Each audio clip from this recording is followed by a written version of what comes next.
Have you ever noticed how some people seem to move through money problems like they're barely affected, while everyone else feels like they're constantly one bad month away from stress? You know the type. They don't seem frantic, they're not obsessively tracking every dollar, they're not always talking about hustle or discipline, and yet, somehow, things just don't hit them as hard. Bills show up, expenses pop up, life happens, and they don't spiral. Meanwhile, other people can be doing everything right on paper and still feel like they're hanging on by a thread. If you've ever wondered why that gap exists, it's not because one group is smarter or more motivated.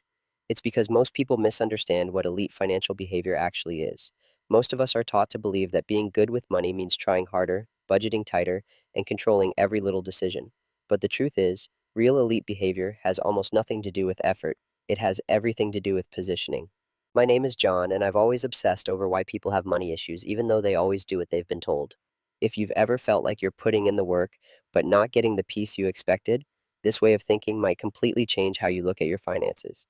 Now, when most people hear the word elite, they picture someone highly disciplined, someone who never slips up, never wastes money, never makes mistakes. But that image is actually backwards. Elite people aren't better because they're perfect. They're better because their lives don't require perfection to function.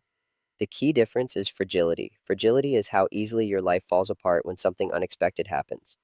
A repair, a medical bill, a job change, a slow month, a mistake. For a lot of people, everything has to go right at the same time for their life to work. Income has to be steady. Expenses can't spike. Nothing can break. No plans can change. And the moment one piece slips, the stress hits immediately. That's not a discipline problem. That's a structural problem. Most people try to solve fragility by making more money or trying harder. Elite behavior goes in the opposite direction. Elite people reduce the number of things that can hurt them. They don't just ask how much they earn, they ask what could break their system. Two people can make the same income and live in completely different financial realities. One has high fixed costs, zero flexibility, and no margin for error. The other has buffers, options, and room to breathe. Same income, completely different outcomes. That's why elite isn't owning more things. Elite is having fewer things that must go right. This is also why traditional financial advice quietly fails so many people. It focuses on behavior instead of structure. It tells people to be more disciplined inside systems that are already fragile. That can work for a little while, but life always applies pressure eventually. And pressure always finds weak points. You can budget your way through one bad month, but you can't discipline your way through a fragile life forever. Elite people understand this instinctively. They assume mistakes will happen, they assume plans will change, they assume something will go wrong. And instead of reacting emotionally every time it does, they've already built slack into the system. That slack is what creates calm.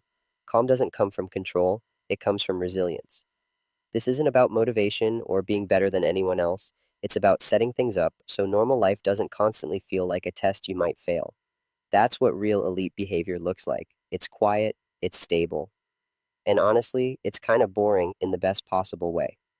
If this way of thinking feels useful, that's what this channel is about. Not hacks, not hype, just clearer ways to think about money and life so fewer mistakes actually matter. Once you start seeing money this way, it's hard to unsee it.